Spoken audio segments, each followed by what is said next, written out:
YouTuber Joseph alias Raavan పై పూర్తి స్థాయిలో విచారణ చేసి కఠిన చర్యలు తీసుకోవాలని సర్వేపల్లి నియోజకవర్గ జనసేన పార్టీ సమన్వయకర్త బొబ్బేపల్లి సురేష్ నాయుడు డిమాండ్ చేశారు. నెల్లూరు జిల్లా ముత్తుకూరు పోలీస్ స్టేషన్ లో రావణ్ పవన్ కళ్యాణ్ పై చేసిన వ్యాఖ్యలపై చట్టపరమైన చర్యలు తీసుకోవాలని ఎస్ఐ కొండారెడ్డికి ఫిర్యాదు కాపీ అందజేశారు. ఈ సందర్భంగా సురేష్ నాయుడు మాట్లాడుతూ జూలై 1వ తారీఖు ఏలూరులో జరిగిన క్రైస్తవ మహాసభలో బచ్చలకూరి జోసెఫ్ అలియాస్ రావణ్ పవన్ కళ్యాణ్ పై చేసిన తీవ్రమైన అనుచిత వ్యాఖ్యలు ప్రజల్లో విద్వేషాలను రెచ్చగొట్టే విధంగా ఉన్నాయని చెప్పారు.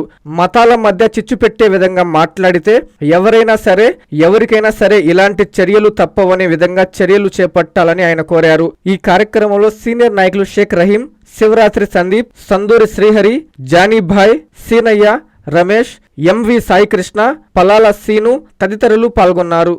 జూలై 1వ తారీఖు ఏలూరులో క్రిస్టియన్ మహాసభలో ఒక పోరంబోకు బచ్చలకూరి జోసెఫ్ అలియాస్ రావణ్ అంట. ఆ పేరు పెట్టుకున్నట్టు కూడా అర్హత లేనటువంటి వ్యక్తి. రావణ్ అంటే రావణుడు పేరు పెట్టుకుంటే రావణుడు కూడా శివయ్య మహాభక్తుడు. మరి అటువంటిది ఆ పేరు పెట్టుకొని ఆ మాటలు మాట్లాడడం కూడా ఎంతో సిగ్గుగా ఉంది. మా అధినేత పవన్ కళ్యాణ్ గారిని ఆయన ఇష్టానుసారంగా మాట్లాడి ఆయన ఏదో ఈ రాష్ట్రానికి ఈ దేశానికి ఏదో సేవలు చేసినట్టుగా ఆయన బిల్డప్లు ఇవ్వడం, ఆయన ఒక యూట్యూబ్ ఛానల్ పెట్టుకొని ఇష్టానుసారంగా మాట్లాడడం జరిగింది. ఆ విషయం పైన ఈరోజు ఏదైతే సర్వేపల్లి నియోజకవర్గంలోని ముత్తుకూరు మండలంలో ముత్తుకూరు పోలీస్ స్టేషన్ నందు ఎస్ఐ గారికి ఒక కంప్లైంట్ ఇవ్వడం జరిగింది. మా మనోభావాలు దెబ్బతినే విధంగా రాష్ట్రంలో మతాల మధ్య కులాల మధ్య చిచ్చు పెట్టే విధంగా ఆయన వ్యాఖ్యలు చేయడం జరిగింది. అదేవిధంగా గతంలో కూడా అనేక సందర్భాల్లో ఆయన హిందూ ధర్మం గురించి, సనాతన ధర్మం గురించి ఆయనకేదో పెద్ద తెలిసినట్టుగా మాట్లాడడం జరిగింది. నిజంగా ఈ భారతదేశంలో ఈ భూమి మీద పెట్టినటువంటి ప్రతి ఒక్కరు కూడా ఆ రాముడిని కొలుస్తారు. మరి అటువంటి రాముడి విషయంలో కూడా ఆ శ్రీరామచంద్రమూర్తి విషయంలో కూడా అతను నోరుంది కదా అని చెప్పి ఇష్టానుసారంగా మాట్లాడాడు. నీ పాపం పండింది కాబట్టే ఈరోజు నిన్ను అనేక స్టేషన్లు తిప్పుతా మా మీద కేసులు పెడుతున్నారు, నాకు తిండి లేదని వాడి పైన కఠిన చర్యలు తీసుకుంటాం. అదే ఈ సనాతన ధర్మం విషయంలో ఈ రావణ్ లాంటి పోరంబోకులకి ఎవరైతే మద్దతు తెలుపుతున్నారో వాళ్ళందరిపైన కూడా చర్యలు తీసుకోవాల్సిందే. మేమైతే ఒప్పుకోం. ఎందుకంటే ఈ ప్రకాష్ రాజ్ ఒకడు ఈ పోరంబోకుకి ఏం తెలుసు సనాతన ధర్మం గురించి? నువ్వు కడుపుకు అన్నమే కదా తినేది, గడ్డి తినడం లేదు కదా.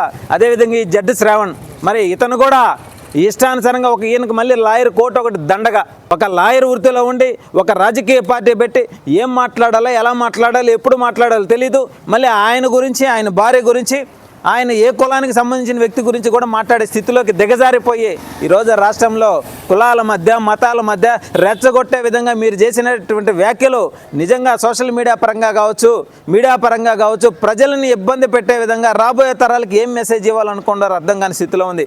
కాబట్టి మీలాంటి చీడ పురుగులని ఈ భూమి మీద లేకుండా వేరేస్తే తప్ప స్వచ్ఛమైనటువంటి విత్తనాలు మొలిసి చెట్లు వృక్షాలే 10 మందికి నీడనివ్వు. కాబట్టి సనాతన ధర్మం అనేది ఏంటనేది తెలుసుకోలేని స్థితిలో ఉన్నటువంటి సన్నాసులందరికీ కూడా మేము ఒకటే తెలియజేస్తూ ఉన్నాం. భారతదేశంలో పుట్టి భారత మాత ముద్దు బిడ్డలై కుల మత వర్గ భేదాలు లేకుండా ఆనాడు బ్రిటిష్ వారిని తరిమి కొట్టినటువంటి భారతీయులు ఈరోజు ఇంకా కొంతమంది ఆ బ్రిటిష్ వారి సంతతి ఉండారేమో ఇక్కడ. వాళ్ళందరికీ కూడా మీ అందరినీ కూడా చెదులు పట్టినట్టు పట్టిపోయి ఉన్నారు ఈ భారతదేశానికి. మిమ్మల్ని అందరినీ కూడా వేరేయడం జరుగుతుంది. అదేవిధంగా ఆంధ్ర రాష్ట్రంలో ఎవరైతే ఈ జడ్ శ్రావణ్ లాంటి ఈ పోరంబోకులకి మద్దతుగా వెనకుండా నడిపిస్తున్నారో వాళ్ళందరిపైన కూడా కఠిన చర్యలు తీసుకోవాల్సిందే.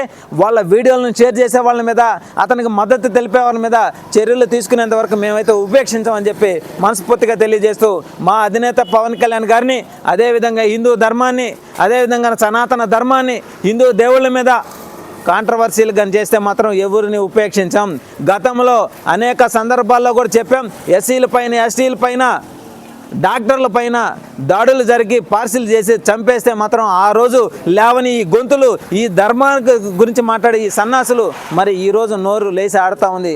మీ నోరు లేసి ఆడితే వీళ్ళందరూ కూడా కొంతమంది పాపం ఆయన ఏదో గళాన్ని నొక్కేస్తున్నారు అని చెప్పి మాట్లాడుతున్నారు. నువ్వు దేనైనా ఈ భారతదేశం కోసమో, రైతుల కోసమో, యువత కోసమో, రాష్ట్రం కోసమో నువ్వేదైనా పోరాటం. మెడికవర్ హాస్పిటల్స్ నెల్లూరు మిమ్మల్ని తిరిగి సాధారణ స్థితికి తీసుకురావడమే మా ధ్యేయం. అన్ని సదుపాయాలు సదుపాయాలతో కూడిన ప్రత్యేకమైన రీహాబిలిటేషన్ వార్డ్. అందుబాటులో సేవలు ortho and neuro rehab, cardiac and pulmonary rehab, post operative rehab, post transplant rehab, sports injuries and trauma rehab, geriatric and paediatric rehab, cancer and palliative rehab. Medicover hospitals, Chintareddypalem cross roads, Nellore. Contact 040683344555.